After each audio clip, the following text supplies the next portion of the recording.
ಬಾಗಲಕೋಟೆಯಲ್ಲಿ social democratic party of ಇಂಡಿಯಾದಿಂದ ಬೃಹತ್ ಪ್ರತಿಭಟನೆ ನಡೆಯಿತು. ವಕ್ಫ್ ತಿದ್ದುಪಡಿ ಮಸೂದೆಯು ಸಂವಿಧಾನ ಬಾಹಿರವಾಗಿದೆ ಎಂದು ವಿರೋಧಿಸಿ ಎಸ್ಡಿಪಿಐ ಮುಖಂಡರುಗಳು ಆಕ್ರೋಶ ವ್ಯಕ್ತಪಡಿಸಿದರು. ಅಂಬೇಡ್ಕರ್ ಭವನದಿಂದ ಕಾಲ್ನಡಿಗೆಯ ಜಾಥಾ ಮೂಲಕ ಡಿಸಿ ಕಚೇರಿಗೆ ಬಂದು ಅಪರ ಜಿಲ್ಲಾಧಿಕಾರಿಗಳ ಮೂಲಕ ಸಂಸತ್ತಿನ ಸದಸ್ಯರಿಗೆ ಮನವಿ ಸಲ್ಲಿಸಿದರು. Hello mister Modi Shah, hello mister Modi Shah, hello mister Modi Shah, hello mister Modi Shah. ಸಂವಿಧಾನ ನೀತಿ ಮರ್ತಿದ್ದೀರಾ, ಸಂವಿಧಾನ ನೀತಿ ಮರ್ತಿದ್ದೀರಾ, ಸಂವಿಧಾನ ನೀತಿ ಮರ್ತಿದ್ದೀರಾ, ಸಂವಿಧಾನ ನೀತಿ ಮರ್ತಿದ್ದೀರಾ. ಜಿಂದಾಬಾದ್ ಜಿಂದಾಬಾದ್ ಜಿಂದಾಬಾದ್, ಎಸ್ಡಿಪಿಐ ಜಿಂದಾಬಾದ್, ಎಸ್ಡಿಪಿಐ ಜಿಂದಾಬಾದ್. ಧಿಕ್ಕಾರ ಧಿಕ್ಕಾರ ಧಿಕ್ಕಾರ ಧಿಕ್ಕಾರ, ಎನ್ಡಿಎ ಸರ್ಕಾರಕ್ಕೆ ಧಿಕ್ಕಾರ, ಎನ್ಡಿಎ ಸರ್ಕಾರಕ್ಕೆ ಧಿಕ್ಕಾರ.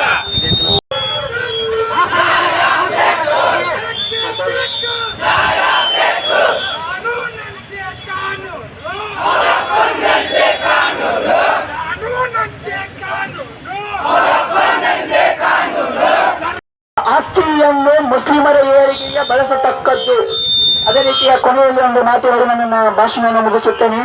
ಹೇಗೆ ನಾವು ಸಿಎ ಮತ್ತು ಎನ್ಆರ್ಸಿ ವಿರುದ್ಧ ಹಗಲು ರಾತ್ರಿ ಹೋರಾಡಿ ಅದನ್ನು ನಾವು ಹೇಗೆ ಅದರಲ್ಲಿ ಪ್ರತಿಫಲವನ್ನು ತೆಗೆದುಕೊಂಡು ಅದೇ ರೀತಿಯಾಗಿ ನಮ್ಮ ವಕಫಿನ ಆಸ್ತಿಯು ಕೂಡ ನಾವು ತೆಗೆದುಕೊಂಡು ಬೇರೆಯವರಿಗೆ ಕೊಡಬಾರದು, ಇದರಲ್ಲಿ ಬೇರೆಯವರಿಗೆ ಸ್ಥಾನವನ್ನು ಕೊಡಬಾರದು. ಇದನ್ನು ನಾವು ಸರಿಯಾಗಿ ಇದರ ಬಗ್ಗೆ ಜವಾಬ್ದಾರಿಯನ್ನು ತೆಗೆದುಕೊಂಡು ಅದನ್ನು ಸರಿಯಾಗಿ ನಾವು ಮಾಡಬೇಕಾಗಿ ತಮ್ಮಲ್ಲಿ ಕೇಳಿಕೊಳ್ಳುತ್ತೇನೆ. ಈ ಸಂದರ್ಭದಲ್ಲಿ ಕೆಲವು ವರ್ಷಗಳಿಂದ ಎಸ್ಡಿಪಿಯ ಈ ಆಂದೋಲನ ವಕಫ್ ಬಚಾವ್ ಆಂದೋಲನವನ್ನು ಹಮ್ಮಿಕೊಂಡಿತ್ತು.